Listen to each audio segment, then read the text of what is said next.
Castries South MP Dr. Ernest Hillar believes the boycott of the Senate and outrage over the controversial COVID-19 prevention and control bill could have been avoided.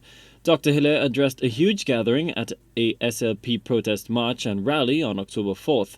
The opposition and independent senators sat out last week's debate on the bill after the government failed to heed calls to defer the legislation.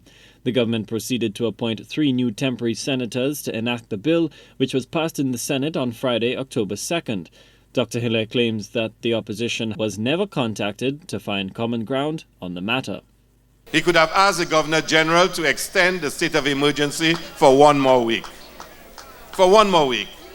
And then we would have had all the discussions and negotiations. He didn't have to swear in any senator. There was no law of necessity. None. There was no urgency to pass no law. All he had to do was extend it for 1 week. He didn't need to come to Parliament. The Governor General can make a proclamation and it can last for 1 week. So if Alan Chastney wanted negotiations, all he had to do was extend the state of emergency. And we would have had all the negotiations next week. Do you know in all what was going on? As far as I know, Alan Chastney never picked up his phone and called Philip J. Pierre and say, Honorable Philip J. Pierre, we have a situation. Let's talk about it. Babonneau candidate Virginia Poyot took issue with the government's temporary appointment of 3 female senators. The women are foundation of politics. And when I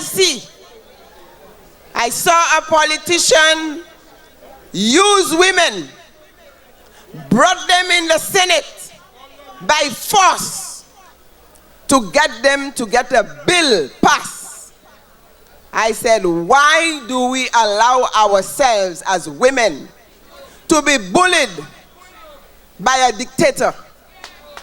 And the Prime Minister did not just authorize them to go and sit in the Senate and get this bill passed. There were 6 women in that Senate, and it hurts my heart. He actually sat in the Senate together with Guy Joseph to ensure that they did everything they asked them to do.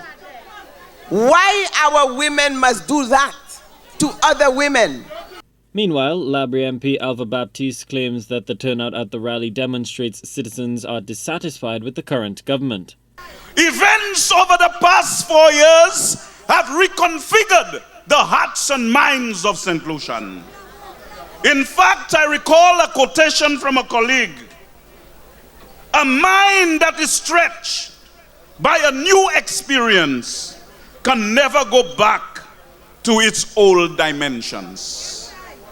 So my brothers and my sisters, the events over the past 4 years have caused the people of this country to rise against dictatorship. And of course, they cannot wait to excel whenever the time comes in the general elections. The Alan Chastney-led administration has drawn the ire of a number of civil groups over the controversial COVID-19 prevention and control bill. The opposition claims that sections of the bill seek to suppress the freedoms and rights of St. Lucians.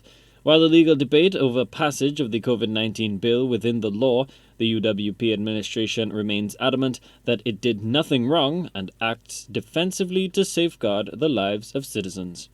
Golde Devoe, HTS News Force.